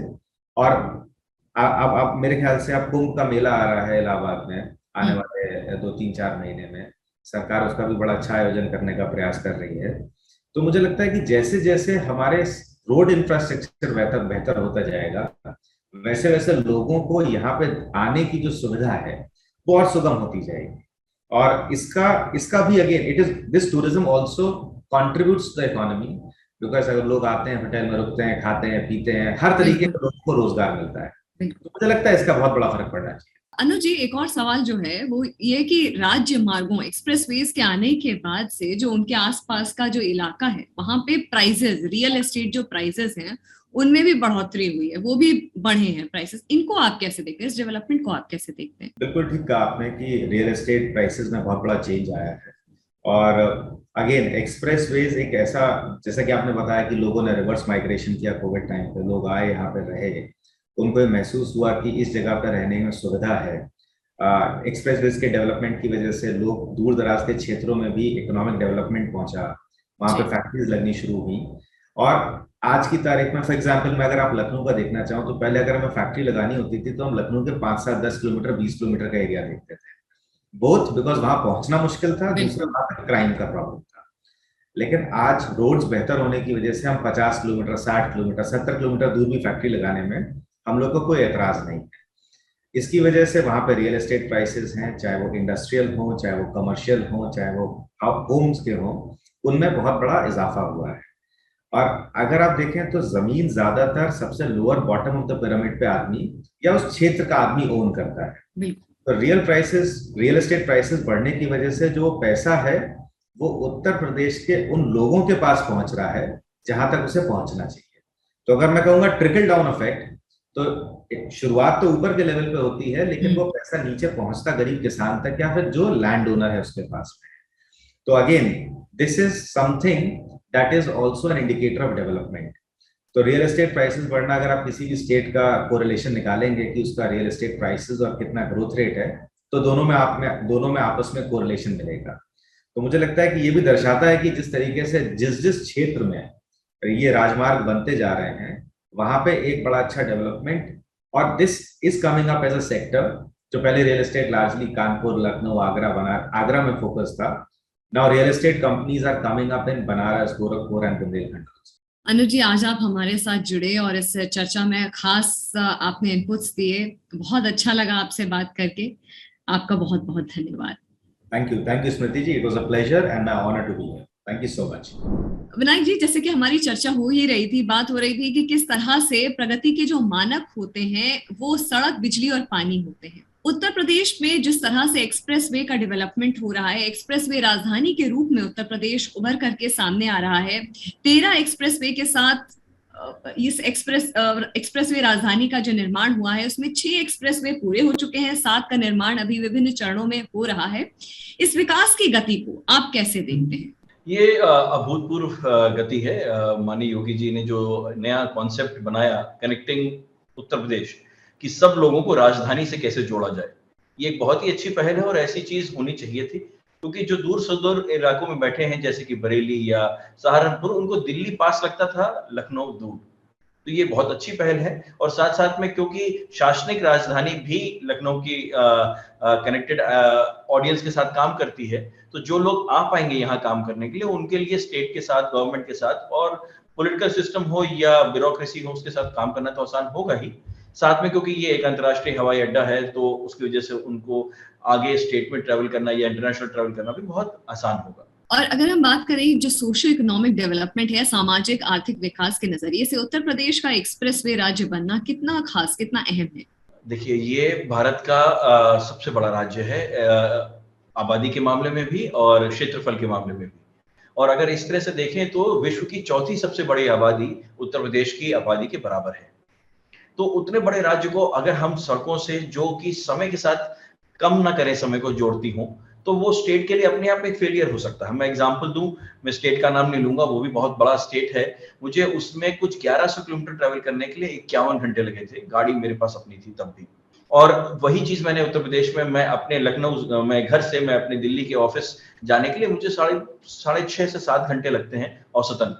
और अगर वो हम रात के ट्रैवल में ऐड करें तो 5.5 से 6 घंटे दिल्ली का ट्रैफिक बच जाता है। तो अगर ये हम इसका दोनों का डिफरेंस देखें, तो हमारे लिए दिल्ली से अप डाउन करके काम करना, या फिर इलाहाबाद में, प्रयागराज में कोई बैठे हैं, बनारस में कोई है, उनके लिए लखनऊ तक आना, जो अभी 6-7 घंटे का काम था, वो 2 घंटे और 3 घंटे का हो जाएगा। तो अपने आप उन्नति तो होगी ही। साथ साथ में उसके किनारे जो व्यवसाय फैलेगा और उसके वजह से रोड के किनारे जो वेयर हाउसिंग सिस्टम आएगी, लॉजिस्टिक सिस्टम बढ़ेगा, उससे भी बहुत सपोर्ट मिलेगा। आर्थिक गतिविधियों, निवेश और रोजगार के नजरिए से ये 3 फैक्टर्स को अगर हम कंसिडर करें, तो क्या कुछ नया हो रहा है प्रदेश में? एक्सप्रेसवे राज्य जो बनने की कगार पर है उत्तर प्रदेश, इन 3 एस्पेक्ट्स में क्या कुछ नया हो रहा है? आर्थिक गतिविधियां, निवेश और रोजगार। देखिए, मैं क्योंकि निवेश के क्षेत्र से जुड़ा हूँ, एक एंजल इन्वेस्टर हूँ, स्टार्टअप कम्युनिटी को बिलोंग करता हूँ, मैं आपको ये बता सकता हूँ कि यूपी में तकरीबन एग्जैक्ट नंबर है कि 4 यूनिकॉर्न है, जबकि भारत में आज 120 करीब यूनिकॉर्न हो चुकी है। ये सबसे बड़ा मानक है इस चीज का कि स्टेट के बाहर जाकर लोगों ने स्टेट के लिए स्टार्टअप बनाई, जैसे कि कास्ट 24 गुड़गांव में है, शेयर चैट बैंगलोर में है। उसके कारण क्या थे? टैलेंट कम मिलना। टैलेंट कम क्यों था? क्योंकि उसके लिए आसपास में काम करने की जो चीजें थी या सुविधाएं थी वो उतनी नहीं थी, तो वो बड़े शहरों में पलायन करा। अच्छा, इकोसिस्टम क्या होता है? इंफ्रास्ट्रक्चर, रोड्स, इलेक्ट्रिसिटी और सेफ्टी। योगी जी ने इन्हीं 3 पे काम किया और मुझे ऐसा लगता है कि अब हम किसी भी भारत के राज्य को, चाहे वो महाराष्ट्र हो या दिल्ली हो, को बराबरी कर सकते हैं और बहुत ही जल्दी उनसे आगे भी जा सकते हैं। टैलेंट हमारे पास है, हमें सिर्फ उस टैलेंट को एक सही स्थान देने की जरूरत है, जिससे कि वो आगे बढ़ सकेंगे। आप देखें तो नोएडा में बहुत सारे टैलेंट के लिए बहुत सारी अपॉर्चुनिटीज हैं, लखनऊ में है, क्या और जिलों में हो सकती हैं? बिल्कुल जिस तरह की ये सारे एक्सप्रेसवेज का जाल बिछाया गया है, अगर उसको देखें तो वो सब के सब इस तरह से जुड़े हैं कि आपको वहां से दिल्ली जाना हो या लखनऊ जाना हो, बहुत कम समय में लेस देन 5 आवर्स आपको हर तरफ पहुंचा सकते हैं। अगर आप यूपी से एक एज से दूसरे एज ट्रैवल करना चाहें तो 11 घंटे से कम में आप पूरे उत्तर प्रदेश को क्रॉस कर सकते हैं, जो कि अगर देखें तो मध्य प्रदेश या महाराष्ट्र से ज्यादा बड़ा है as state to travel by road. तो ये चीजें आपको एक तो मैन पावर को वापस अट्रैक्ट करती हैं, रोजगार बढ़ता है, दूसरे बड़े बिजनेसेस यहाँ आके और खोलते हैं तो उससे नए रोजगार आते हैं, और तीसरा जो एक और चीज इससे बदली है या बढ़ी है वो है सुरक्षा। नागरिक सुरक्षा बहुत बेहतर होती है। कहीं कोई आग लग गई, कहीं किसी के यहाँ चोरी हो गई, कहीं किसी के यहाँ कोई दुर्घटना हो गई, पहले और अभी के सिस्टम में रोड्स का इंफ्रास्ट्रक्चर अच्छा होने से जल्दी पहुंचने का सुगम स्थल वहां पे कहाँ पार्क होगा उसका एक सुनिश्चित स्थान तय होना, ये सरकार के इंफ्रास्ट्रक्चर को और साथ में लोगों को दोनों को ज्यादा आसान करता है, सहूलियत प्रदान करता है। तो मुझे ऐसा लगता है कि ये दोनों का कनेक्ट आना पहले से चीजों को करीब करीब मैं कहूं तो 60 से 70% बेहतर कर रहा है। जैसे कि अभी अनुज जी से भी बात हो रही थी हमारी कि पहले अगर किसी ऐसी, मैं हाइपोथेटिकल सिचुएशन की अगर बात करूं कि कहीं पर किसी दूर दराज इलाके में किसी ऐसी दुर्घटना हो गई है कि मरीज को वहां से लेकर के मेन सिटी तक लाने में वक्त लगता था, एक्सप्रेसवे के आने के बाद से ये जो वक्त है, जो टाइम है, वो कम हुआ है। हालांकि काफी ऐसे मेडिकल कॉलेजेस खोल दिए गए हैं जिनकी एक्सेसिबिलिटी बढ़ जाए, मगर तब भी कहीं पर अगर जैसे किसी गांव में या अगेन मैं दूर दराज इलाकों की बात करूं तो वक्त काफी कम हो गया है। अगर कोई यहाँ दिल्ली भी लाकर के भी दिखाना चाहे तो वो भी वक्त बहुत कम हो गया है। हालांकि अपने स्टेट में, उत्तर प्रदेश में खुद इतने मेडिकल कॉलेजेस हैं जहां पर कोई भी जाकर के अवेलेबिलिटी, एक्सेसिबिलिटी और अवेलेबिलिटी हो सकती है। इसको आप कैसा देखते हैं कि जो लोगों की आम जिंदगी पर जो इम्पैक्ट आया है एक्सप्रेसवे आने के बाद से, वो कितना बड़ा, कितना अहम है? सबसे पहले तो मैं धन्यवाद देना चाहूंगा दो लोगों का। एक तो है योगी जी का जिन्होंने इसको एक परिकल्पना दी, और दूसरी अविनाश अवस्थी जी का जिन्होंने इसको ऑन ग्राउंड लाने में काफी समय तक इस पे बहुत बड़ा योगदान दिया। इन दोनों की जो स्ट्रक्चर्ड विजन था उसकी वजह से एक बहुत बड़ा फायदा जो हुआ वो ये भी हुआ कि आपको, जैसे आपने कहा कि इमरजेंसी सर्विसेज को जोड़ने में आसानी हुई और ज्यादा सहूलियत लोगों तक, दूर दराज इलाकों तक पहुंचाने में आसानी हुई। इसके साथ साथ एक और चीज हुई, इसके वजह से भी रोजगार बना। प्लस जब रोड बनी तो उसकी वजह से भी रोजगार आया। उसके बाद जब रोड बन गई और उसकी वजह से रोजगार वहां तक पहुंचने लगा तो उसकी वजह से टैलेंट की उन्नति होने लगी, क्योंकि उनको पढ़ने की नई चीजें या सीखने के नए आयाम मिले, यानी कौशल विकास आया। और अगेन मैं योगी जी का ही धन्यवाद देना चाहूंगा कि उन्होंने उत्तर प्रदेश को सबसे ज्यादा राज्यों वाले मेडिकल कॉलेज का राज्य बनाने का एक और परिकल्पना की है और उस पर काम चल रहा है। तो ये भी एक बहुत जल्दी ही होने वाली चीज मुझे दिखती है जो आसान होगी। एक इन सब चीजों में एक चीज है जिसकी अभी भी जरूरत लगती है मुझे, वो है कि अब हमको सिटीजन के, सरकार ने कर दिया, ब्यूरोक्रेसी ने क्रिएट कर दिया, सिटीजन लेवल पे सरकार को एक ट्रैफिक नियमों को फॉलो करने की बेसिक ट्रेनिंग, जो इस तरह के एक्सप्रेसवेज हैं कैसे उनको क्रॉस करना है, कैसे उन पे ऑन बोर्ड और ऑफ बोर्ड करना है, या शहर में किस तरह से ट्रैफिक लाइट्स का नियम को फॉलो करना है, इस बेसिक नियमों को अगर फॉलो करने की भी ट्रेनिंग का कुछ नया सिस्टम ऐड किया जाए तो मुझे लगता है कि इसकी वजह से ये सारे सिस्टम जो बना दिए हैं सरकार ने, इसका मैक्सिमम बेनिफिट्स हम सारे सिटीजंस तब ले पाएंगे। ये बहुत अच्छी बात विनायक जी आपने बताई है, ये छोटी सी बात मगर इसका इम्पैक्ट इतना बड़ा है कि अक्सर लोग बाकी बड़ी बड़ी बातें कर जाते हैं, मगर ये जो ग्रास रूट लेवल की बात है, जो बुनियादी बात है, उसको इग्नोर कर ले जाते हैं। बहुत अच्छी बात आपने अंडरलाइन और हाईलाइट करी है। आपने ये भी बात करी कि पहले किस तरह से पलायन हो रहा था प्रदेश से, अब खासकर कोविड के बाद से, क्योंकि अनुज जी से भी इसी टॉपिक पे बात हुई हमारी कि कैसे रिवर्स माइग्रेशन शुरू हो गया कोविड के बाद से, लोगों को अपॉर्चुनिटीज दिखने लग गई हैं उत्तर प्रदेश में।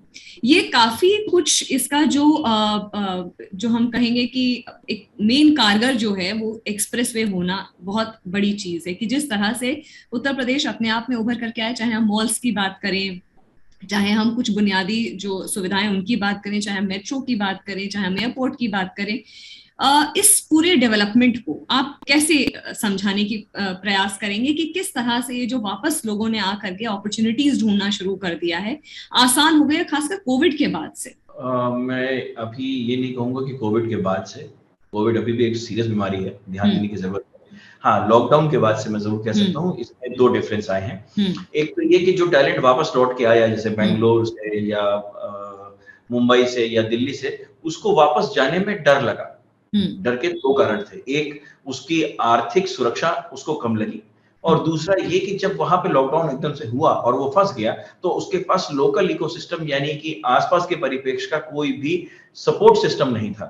उसके वजह से जब जो लोग वहां फंस गए, उनको कई बार कई ऐसे लोग भी थे जिनको रात में दिन में कई दिनों तक खाना ही नसीब नहीं हुआ, पैसे थे तब भी खरीद नहीं सकते थे, मिल ही नहीं रहा था।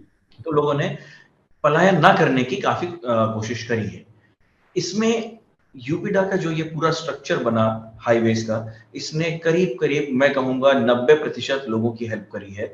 100% इसलिए नहीं क्योंकि 100% तो किसी का भी टैलेंट, सारे नौकरियां नहीं मिलेंगी, लेकिन 90% की हेल्प की है, क्योंकि 70 से 80% जो था वो बिलो पॉवर्टी लाइन या लेबर क्लास के लेवल का लोग थे जो एकदम से आए थे। उनको इन्हीं एक्सप्रेसवेज के बनने के लिए ही नौकरी मिल गई है, तो उनको बाहर जाके लेबर क्लास के काम नहीं करने पड़ रहे, इलेक्ट्रिशियन या प्लम्बर्स के काम नहीं करने पड़ रहे, और उनसे रिलेटेड और जो दूसरे प्रोग्राम है, मनरेगा के प्रोग्राम जो बड़े हैं, या जो गरीबों के लिए घर बनाने का जो माननीय मोदी जी ने प्रोग्राम बनाया है, उसके अंदर जो लोगों को बेनिफिट्स मिल रहे हैं, वो सारे जो हैं वो एडेड वैल्यू बने इन्हीं लोगों के लिए जो क्लास लोअर स्टेटा में काम कर रहे थे, यानी 3 और 4 कैटेगरीज के सपोर्ट स्टाफ के लेवल पे काम कर रहे थे। जो लेवल 2 तक काम कर रहे थे उनके लिए भी कनेक्टिंग स्पेसेस बढ़ी हैं, जैसे कि जो नोएडा में काम कर रहा था वो अब आज की डेट में फ्राइडे को घर वापस चला आता है ड्राइव करके।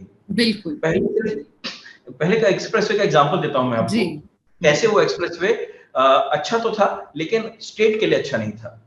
एग्जाम्पल, आगरा एक्सप्रेसवे, आदमी दिल्ली से आगरा आता था, ताजमहल घूमता था और वहां से आगे जयपुर जाके स्टे करता था, तो हमें टूरिज्म का कोई बेनिफिट नहीं मिलता था।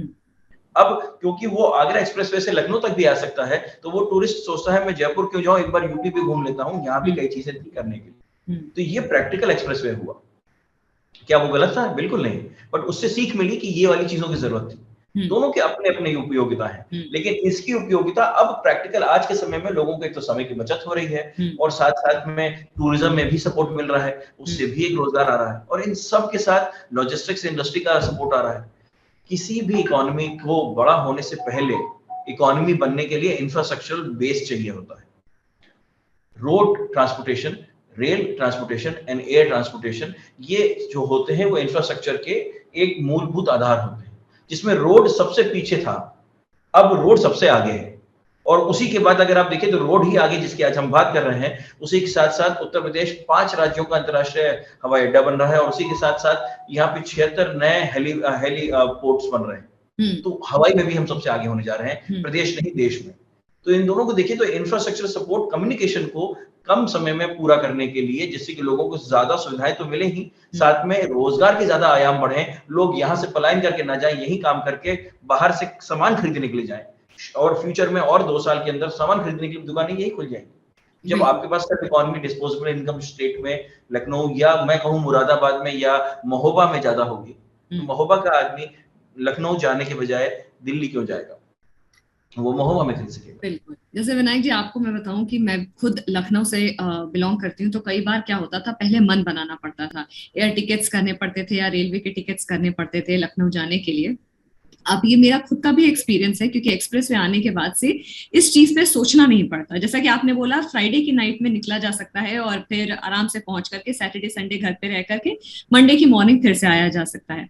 बस हाँ, ट्रैफिक नियम जो आपने बोला है, जो अंडरलाइन किया है, वो एक बहुत इंपॉर्टेंट एस्पेक्ट रहता है कि जिसको कवर करने की अभी आवश्यकता है आपसे, क्योंकि ये राजमार्गों का जो जाल बिछ रहा है जिस तरह से, और सरकार बिल्कुल दृढ़ निश्चय से ये काम कर रही है, क्या यही एक कारण है कि उत्तर प्रदेश राज्य में औद्योगिक विकास सुनिश्चित करने के लिए रिकॉर्ड एफडीआई आकर्षित हो रहा है इस वक्त?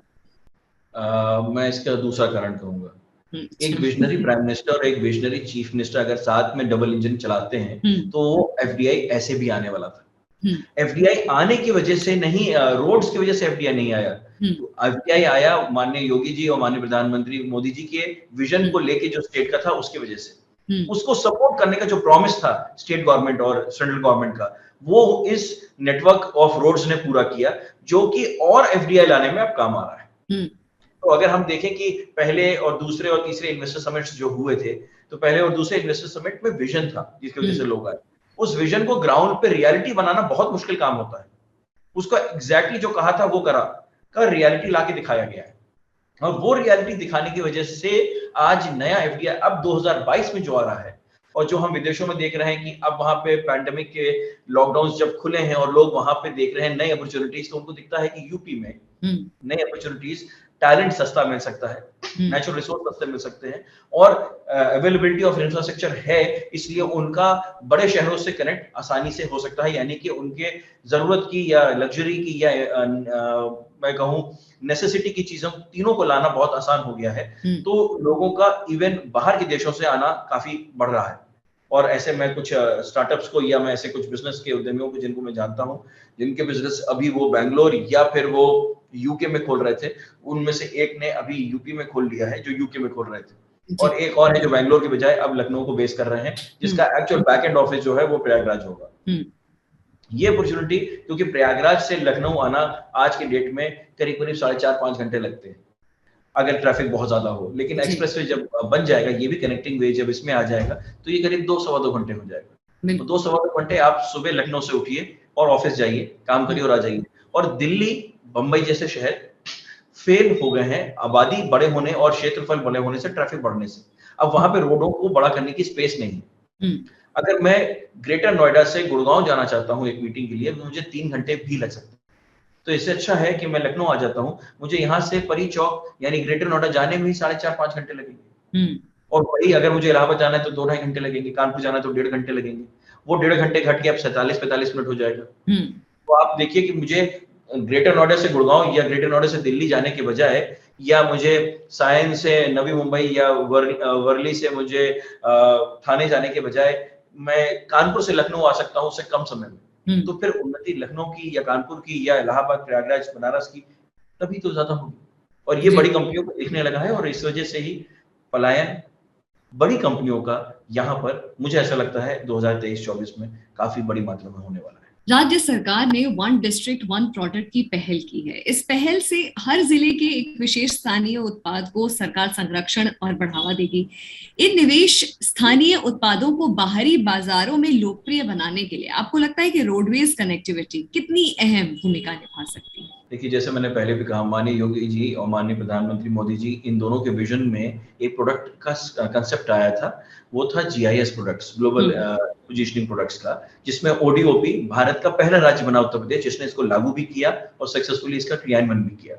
उसका बेनिफिट आज G7 का जब समिट हुआ तो माननीय मोदी जी ने उसी गिफ्ट्स को जो मुरादाबाद और बलिया और बनारस में बने थे, वो G7 के ग्लोबल लीडर्स को दिया। अब आप देखें कि वो ग्लोबल लीडर्स ने जब वो अवार्ड लिए, वो गिफ्ट्स लिए होंगे, तो उन्होंने ये पहला सवाल पूछा होगा कि इसकी हिस्ट्री क्या है, ये कहाँ से मिल रहा है, क्योंकि ये देश की तरफ से मिला हुआ उनके लिए एक गिफ्ट था। तो क्या मेरा बलिया के तरफ से कोई गया हुआ गिफ्ट, जब वहां पे बलिया शहर डिस्कस हुआ और उसकी वो बिंदी डिस्कस हुई होगी या वो उसका प्रोडक्ट ODOP का डिस्कस हुआ होगा, तो वो उसकी जो स्ट्रीमलाइन स्टोरी बनी, उससे वो कंट्री का प्राइम मिनिस्टर अपने ऑफिस से कनेक्टेड या उनके कनेक्टेड उद्यमी यहाँ पर आकर उन्हीं प्रोडक्ट्स को खरीदने की कोशिश करेंगे। जब वो खरीदने की कोशिश करेंगे तो सबसे पहले चीज चाहिए होगी ट्रांसपोर्टेशन, क्योंकि हर चीज हवाई रास्ते नहीं जा सकती, महंगी पड़ती है। उसमें ये रोजगार भी उत्पन्न करेगा, साथ साथ में उसको उन तक मुहैया कराने के लिए 100% जरूरत की चीज थी। तो ये प्रैक्टिकल, जिसको मैंने पहले भी कहा कि एक थॉट प्रोसेस बनाना, एक विजन बनाना और उसको प्रैक्टिकली प्रोसेस में ABCD खानों में बांटना और उसके साथ हर खाने को चेक करना कि क्या ये पूरा हो गया, क्या ये पूरे की जरूरत होगी, उसको करना, ये एक्चुअली में योगी जी और मोदी जी की वजह से ही संभव हो पाया है, क्योंकि इससे पहले अगर होता तो हो गया होता। अब हो रहा है, यानी उन्हीं की वजह से हो रहा है, इसमें दो राय नहीं। और मुझे ये लगता है रोड्स इसके लिए 100% जिम्मेदार है, 99 का कोई ऑप्शन नहीं। रोड कनेक्टिविटी की जब बात होती है, एक और अहम पहलू जो सामने आता है वो है रिलीजियस टूरिज्म का, खासकर जब मथुरा, वृंदावन, अयोध्या, चाहे काशी की हम बात करें। रिलीजियस टूरिज्म इस वक्त बढ़ाने में या रिलीजियस टूरिज्म को इस वक्त एक नई पहचान देने में, लोगों को और प्रेरित करने के लिए, क्योंकि अब लोग सोचेंगे नहीं कि अच्छा ठीक है, एक बैठ करके एक रोड मैप नहीं बनाएंगे कि अच्छा ठीक है हम इस साल या इस साल के एंड में या इस साल के अंत में हम लोग जो है 4 दिन के लिए, 1 हफ्ते के लिए वहां जाएंगे। अब जब लोगों को लगता है, कोई भी ओकेजन लगती है, कोई भी ऐसा त्योहार आता है, तो वो लोग सक्षम है कि हम रोड बाय रोड कनेक्टिविटी से आराम से बिना किसी डिफिकल्टी के जा सकते हैं। कितना अहम किरदार इस वक्त रोड कनेक्टिविटी आपको लगता है रिलीजियस टूरिज्म को बढ़ावा देने के लिए उत्तर प्रदेश में निभा रही है? स्मृति जी, इसमें मैं एक एक्स्ट्रा आयाम देता हूं आपको। भारत की कई स्टार्टअप्स ऐसी हैं जिनको शो के स्टार्टअप ऑफ इंडिया कहा जाता है। माननीय प्रधानमंत्री के ऑफिस से एक कंसेप्ट बनाया गया था स्टार्टअप इंडिया का, 16 जनवरी 2016 को लॉन्च हुआ था। तो जो शो के स्टार्टअप्स होती हैं वो सर्वोच्च कैटेगरी की स्टार्टअप होती हैं उस कैटेगरी में। और मैं जिस स्टार्टअप को फाउंडर हूँ वो पिछले 4 साल से टूरिज्म में सर्वोच्च स्टार्टप है भारत सरकार के लिए, और शो के स्टार्टअप ऑफ इंडिया है और वो यूपी को ही बिलोंग करती है स्टार्टअप। हमने टूरिज्म में जो चीजें देखी हैं वो है 2 चीजें। पहला, जब आप फैमिली के साथ ट्रैवल करना चाहते हैं, यानी कि आप टूरिस्ट की तरह घूमना चाहते हैं। टूरिस्ट की तरह आप 2 कारणों से घूमते हैं, या तो आप स्टूडेंट्स की तरह घूमते हैं या आप फैमिली की तरह जाते हैं। तो इन दोनों चीजों में आप एक चीज सबसे पहले ढूंढते हैं, वो होती है सुरक्षा, और फिर दूसरी चीज आप जो ढूंढते हैं वो होती है खान पान की सुविधा। उसके बाद देखते हैं रुकेंगे कहाँ पे, क्योंकि रुकने के लिए बहुत से स्थान सुगम भी हो सकते हैं, सरल भी हो सकते हैं। तो जो दूसरा स्थान था खाने का, उसके लिए तो यूपी ऐसे ही फेमस है, इसलिए मुझे कुछ ज्यादा कहने की जरूरत नहीं है। सुरक्षा, जो रोड अच्छी हो अगर, तो आपकी कनेक्टिविटी आसान हो जाती है। जब कनेक्टिविटी आसान होती है तो आपकी सुरक्षा भी आसान होती है, और आप स्वयं मोबाइल होते हैं ट्रैवल करने के लिए। अगर आपको कहीं पे कोई हादसा या कोई दिक्कत या परेशानी लगती है तो आप वहां से निकल के दूसरे स्थान तक जल्दी पहुंच सकते हैं। तो रोड्स में बहुत बड़ा बेनिफिट कर रही है। इमेजिन कीजिए कि कोई आदमी कोयम्बटूर से पहली बार लखनऊ आता है बाय ट्रेन। अब वो एक साधारण भारतीय नागरिक है जिसके पास बहुत बड़ा बजट नहीं है। उसने एक शेयर टैक्सी करी और उसको अयोध्या जाना था भगवान राम के मंदिर के दर्शन करने, और फिर वहां से उसने सोचा मैं काशी चला जाता हूँ। आज की स्थिति में उसको ये काम करने के लिए 3 से 5 दिन लगते हैं। जब ये रोड का नेटवर्क पूरा हो जाएगा तो इसको काम करने के लिए 2 दिन लगेंगे।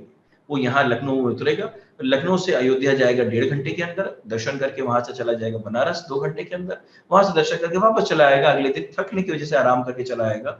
यानी कि वो एक ही दिन में 2 अलग अलग पूज्य स्थलों का वो दर्शन कर सकता है। और इसी तरह से अगर हम देखें कि लोग मथुरा जाना चाहते हैं या वृंदावन जाना चाहते हैं, और या फिर बहुत कम लोग जानते हैं पारिजात के पेड़ है, उसके पास में एक शिव जी का ज्योतिर्लिंग है, जो कि 3 ऐसे जगह है जहां कालसर्प दोष का निवारण होता है, उनसे तीसरा स्थान वो है। तो जिनको पता है और जो उस जगह जाना चाहते हैं, तो ऐसे उत्तर प्रदेश में करीब 150 स्थान है। उन 150 स्थानों को अगर हमें पूरा करना हो आज के दिन में तो हमें महीनों लगेंगे। जब ये रोड नेटवर्क बन जाएगा तो ये 2 हफ्ते के अंदर पूरा हो सकता है। तो ये उतना बड़ा रिलीजियस टूरिज्म के लिए डिफरेंस है। और साथ में अगर कोई बुजुर्ग ट्रैवल कर रहा है और उसको रोड का एक सरल नेटवर्क मिलता है, रोडें अच्छी क्वालिटी की मिलती है, तो उसको भी थकान कम होगी और ज्यादा ट्रैवल आसानी से कर पाएंगे। अगर हम विकास की और परियोजनाओं के बारे में बात करें, चाहे मेडिकल कॉलेजेस की बात करें, एम्स की बात करें, या हथियार के कारखानों की बात करें जो राज्य में बनने वाले डिफेंस कॉरिडोर में स्थापित किए जाने हैं, रोड कनेक्टिविटी होने से उनको कितना बढ़ावा मिलने की संभावनाएं हैं? स्मृति जी, इसमें 2 आयाम हैं। पहला आयाम ये है कि कैसे उसके लिए कंस्ट्रक्शन होगा, उसके आसपास लोगों की नौकरियां बढ़ेंगी जी। और उससे पहले एक और आयाम है कि इसको बनाने के लिए इक्विपमेंट कैसे आएंगे। अगर एम्स जैसे गोरखपुर में बन रहा है, उसके अंदर बहुत सी ऐसी मशीनें हैं जो फ्लाइट से नहीं आ सकती, ट्रेन से आती हैं, रोड से आती हैं। अगर रोड इंफ्रास्ट्रक्चर ही नहीं होगा तो मशीन जाने में भी टूट सकती थी, समय लगेगा बनने में। अच्छे रोड नेटवर्क की वजह से ये भी एक फर्क आता है कि हाई क्वालिटी नहीं, high quantity, high quality and right equipment भी समय से पहुंच पा रहा है। और उसी वजह से आज अगर हम सोच रहे थे कि हम कैटेगरी ए प्लांट बनाना चाहते हैं क्वालिटी में, तो वो हमारे लिए एक सरल उपाय हो चुका है। पहले ये नहीं था, क्योंकि हम उस दूर दराज इलाके तक कैसे पहुंचे ये कहा करते थे। और बहुत बड़ी बात नहीं है, जेवर एयरपोर्ट, उसके पास की जितनी जगह है उसको दूर दराज इलाका कहा जाता है। कारण क्योंकि वो दिल्ली से तो दूर है, सिर्फ 100 किलोमीटर से भी कम, लेकिन वहां तक पहुंचने का कोई रोड ही नहीं थी, तो दूर दराज का इलाका था। जबकि उसके पास यमुना एक्सप्रेसवे निकलता था, करीब 30 किलोमीटर पहले छूट जाता है। अब वो 30 किलोमीटर अगर मैं वहां एक 5 स्टार होटल बनाना चाहूँ, या मैं एक वहां पे नया रेस्टोरेंट बनाना चाहूँ, या मैं हॉस्पिटल बनाना चाहूँ, तो मैं वहां तक पहुंचूंगा कैसे? जब पहुंचूंगा ही नहीं तो बनाऊंगा नहीं। क्योंकि उसी तरह से मेरा उपभोक्ता जो वहां तक पहुंच सकता था, जो मुझे इसकी सर्विसेज में बिजनेस देता, या हॉस्पिटल के मरीज पहुंचता, वो भी नहीं पहुंच सकता था। अब जेवर एयरपोर्ट बना तो आसपास के एरिया डेवलप हो गए, वहां के रोड इंफ्रास्ट्रक्चर आ गया। तो रोड एक सही मायनों में कहें तो नर्व सिस्टम होती है देश का, और वो एक ऐसी धमनी है जिसके बिना रक्त पहुंचेगा कैसे। तो रोड तो सबसे जरूरी चीज है। इसी में एक और बात मैं आपसे ऐड करना चाहूंगी कि जो रियल एस्टेट के प्राइसेस हैं, वो भी उनके भी प्राइसेस जो है, रियल एस्टेट की जो कीमतें हैं, वो भी इनके आसपास के एरिया में, एक्सप्रेसवे राज्य मार्गों के आसपास के एरिया में वो भी बढ़ जाती है। चाहे फिर हम जेवर एयरपोर्ट आपने अभी बताया हमें, तो ऑलरेडी रियल एस्टेट के प्राइस इकोनॉमी पे एक बहुत बड़ा पॉजिटिव इम्पैक्ट पड़ता है, वो आप कैसे समझाएं? देखिए, मैं इसको दो आयाम से देखता हूँ। मिडिल क्लास के लिए वो चीज थोड़ा सा और दूर हो जाती है खरीदने के लिए, तो अगर वो दाम बढ़ गया तो और मुश्किल हो जाता है। लेकिन रोड के पास घर नहीं बनते हैं, रोड के पास कमर्शियल प्रॉपर्टीज बनती हैं, रोड के पास दुकानें और ऑफिसेज बनते हैं। इसका मतलब है कि उनके पीछे अब सस्ते घर बन सकते हैं, क्योंकि वो रोड तो महंगी है, लेकिन रोड के ठीक 2 किलोमीटर पीछे या 1 किलोमीटर पीछे सस्ते गुड क्वालिटी बिगर घर आपको अब मिल सकते हैं। तो ज्यादा बेहतर जीवन शैली जीने के लिए आपको, ऑफिस से पास होने के लिए आपको रोड अच्छा होने की वजह से सुविधा मिल गई। दूसरा इसका एक और आयाम है, वो ये कि जो रोड स्ट्रक्चर बना तो उसके आसपास जितनी भी चीजें हैं वो पहले से अप्रूव्ड है या स्ट्रक्चरली अप्रूव होके बनती हैं। जैसे अभी आपने नोएडा में देखा कि ट्विन टावर्स गिराए गए, उसका रीजन था कि वो जो बने होंगे तो उनके नियमों को उनको ताक पे रख के बनाया गया होगा, तभी कोर्ट के आदेश से उनको गिराया गया होगा। वो चीजों से आप बच जाते हैं। जो मेरे जैसा उपभोक्ता कभी जाके घर खरीद लेता, तो वो खरीदते वक्त यही देखता है कि बड़ा बिल्डर है, सही जगह होगी, रोड बनी हुई है तो सही हमको क्वालिटी के प्राइस मिल रहा है। लेकिन इस तरह के रोड नेटवर्क इंफ्रास्ट्रक्चर के आसपास जो डेवलपमेंट होते हैं, उनके जो ब्रेन वेव सिस्टम जोड़े जाते हैं वो प्री अप्रूव्ड होते हैं इसी प्रोग्राम्स के साथ, जिसकी वजह से आपको वो कॉन्फिडेंस या वो डर से आप बच जाते हैं कि ये नहीं होगा, और आपको कॉन्फिडेंस होता है कि ये जो चीजों से हम जुड़ रहे हैं, यानी कि अगर हम एक्सप्रेसवे के आसपास की प्रॉपर्टी खरीद रहे हैं, क्योंकि एक्सप्रेसवे का पूरा स्ट्रक्चर प्रोसेस में बना है, उसके आसपास का डेवलपमेंट भी गवर्नमेंट के प्रोसेस से हुआ है, तो जो यहाँ मिल रहा होगा वो जेन्युइन चीजें मिल रही होंगी। और क्योंकि वो अभी नए डेवलप हो रही चीजें हैं, तो आपको थोड़े सस्ते प्राइस में मिलता है। तो ये दोनों फायदे करता है, रोजगार बढ़ाता है, ऑफिस घर के पास कर देता है, और आपकी लाइफस्टाइल को बेहतर करने में भी हेल्प करता है, क्योंकि आप सस्ते दामों में बड़े और बेहतर घर ले सकते हैं। विनायक जी, एक और बहुत अहम सवाल जो कि मन में आता है जब इस टॉपिक पे डिस्कशन होता है कि हम उत्तर प्रदेश को प्रधानमंत्री नरेंद्र मोदी द्वारा जो परिकल्पित न्यू इंडिया में कितनी बड़ी भूमिका निभाते हुए देखते हैं? मुझे लगता है सबसे बड़ी। कितनी बड़ी तो कोई सवाल ही नहीं होता, सबसे बड़ी। दो कारण, देश का सबसे बड़ा प्रदेश है, आबादी में भी और क्षेत्रफल में भी, तो दोनों तरह से, इंफ्रास्ट्रक्चर से भी और लोगों के मैन पावर की तरह से भी ये मैक्सिमम योगदान देता है स्टेट के अंदर। दुनिया में सबसे ज्यादा एमएसएमई एक ही राज्य में पाई जाती है, यूपी, करीब 90 लाख है इकाइयां। अगर इन सब चीजों को भी हम साइड में रखें, वीट का प्रोडक्शन साइड में रखें, मिल्क का प्रोडक्शन को ना रखें, हम इन पांचों आयाम को हटा दें, तो देश का सबसे ज्यादा बुद्धि प्रोड्यूस करने वाला स्टेट भी, यानी टैलेंट प्रोड्यूस करने वाला स्टेट भी यूपी है। क्लासिक एग्जांपल, लिखित एग्जांपल, स्टार्टअप इंडिया आज बहुत बड़ा प्रोग्राम कहा जाता है और बहुत सक्सेसफुल कहा जाता है, और इतनी यूनिकॉर्न्स बन गई और इतनी स्टार्टअप्स आ रही हैं, 1 लाख स्टार्टअप के ऊपर हो चुकी। ये आपको मैं स्टैटिस्टिकल डेटा बताता हूँ कि भारत के टॉप 10 इन्वेस्टमेंट ग्रुप्स जो कि वेंचर कैपिटलिस्ट फंड्स हैं, उन 10 वेंचर कैपिटलिस्ट फंड्स के ओनर्स या मैनेजिंग डायरेक्टर्स या डिसीजन मेकर जो इंडिया के हेड्स हैं, वो 10 के 10 बॉर्न ऑन बॉटम यूपी के हैं। ये एग्जांपल है कि पूरे भारत का स्टार्टअप इंडिया का जितनी फंडिंग हो रही है उसका 100% डिसीजन मेकर यूपी को बिलोंग करता है। अब वो यूपी आना चाहता है इसी रोड और इंफ्रास्ट्रक्चर डेवलपमेंट की वजह से। अब वो यूपी की तरफ अपना ध्यान देना चाहता है, क्योंकि जैसे मैं एक ऑर्गेनाइजेशन की तरफ से स्टार्टअप में इन्वेस्टमेंट्स करता हूं, और हमने कुछ मान लीजिए 4,000-5,000 करोड़ अभी तक स्टेट में लगा लिए, दूसरे स्टेट्स में लगाए, हमने यूपी में से 200 करोड़ लगाए, तो हमको दिखता है कि यूपी अब बड़ा हो रहा है, यहाँ इंफ्रास्ट्रक्चर अच्छा है, तो वो 4-5 हजार करोड़ हम अपने घर में लगाना चाहेंगे, क्योंकि एक इमोशनल कनेक्ट हमारा सबसे पहला अपना ही स्टेट होता है। तो मोदी जी का जो विजन था India to be $5 trillion economy, और योगी जी ने उसमें जोड़ा कि यूपी 1 ट्रिलियन। मुझे ऐसा लगता है यूपी 1 ट्रिलियन ना होकर शायद 1.5 से 2 ट्रिलियन 3 ट्रिलियन भी होगा, और इंडिया 5 की बजाय 10 ट्रिलियन भी होगा। लेकिन यूपी का योगदान सिर्फ अमाउंट में नहीं है, नंबर 1 और रैंक में नहीं है, यूपी का योगदान इंटेलिजेंस यानी टैलेंट में भी है, यूपी का योगदान इंफ्रास्ट्रक्चरल डेवलपमेंट की वजह से जो सरकार का इन्वेस्टमेंट हो रहा है, पब्लिक के इकोसिस्टम में पैसा वापस आ रहा है, उसका भी है। और तीसरा एक और बहुत बड़ा आयाम है कि यहाँ पर नई पॉसिबिलिटीज को अपॉर्चुनिटीज दी जा रही हैं खुले उन्मुक्त रूप से। जैसे आप देखा डिफेंस कॉरिडोर, हमारे एक मित्र हैं पीटीसी इंडस्ट्रीज सचिन, वो इस चीजों में डिफेंस कॉरिडोर में एक बहुत बड़ा नया प्लांट लगा रहे हैं, चीजें कर रहे हैं। मैं कुछ स्टार्टअप्स में मैंने इन्वेस्ट किया है जो डिफेंस में बहुत एडवांस लेवल पे काम कर रही है। ये सब इससे पहले बाहर थे, अब वो यूपी में आ रहे हैं। उनका कारण ये है कि उनको ये दिख रहा है कि यूपी के अंदर ना सिर्फ इंफ्रास्ट्रक्चरल सपोर्ट है, बट गवर्नमेंट का भी सपोर्ट है अगर आप कुछ नया करना चाहते हो तो। उस वजह से मोदी जी के विजन की वजह से, योगी जी के सपोर्ट और विजन की वजह से बहुत बड़ा डिफरेंस मुझे दिख रहा है कि इस बार, जैसे कि हर बार हम सिर्फ इलेक्शन में याद आते थे, इस बार हम देश की उन्नति में भी याद आ रहे हैं। ये सुन के, समझ के, जान के भी अच्छा लगता है। और मुझे ये दिखता है कि बाकी राज्यों में, जैसे हम यहाँ से पलायन करके लोग जाते थे मुंबई, या पलायन करके जाते थे दिल्ली या बैंगलोर नौकरी करने के लिए, अब मुझे ऐसा लगता है कुछ 10 सालों में ऐसा उल्टा होता देखेंगे, वहां के लोग यहाँ आ रहे होंगे क्योंकि यहाँ पे नई पॉसिबिलिटीज होंगी। बहुत विस्तार से आज हमने बातें की इस वेबिनार में हमारे टॉपिक पर, इस उम्मीद के साथ कि ये विषय और चर्चा कारगर रही उन तमाम जानकारियों को आप तक पहुंचाने में जो आपके लिए विशेष हैं। श्री अनुज अग्रवाल जी और श्री विनायक नाथ जी, आपका बहुत बहुत धन्यवाद इस चर्चा में हमारे साथ जुड़ने के लिए।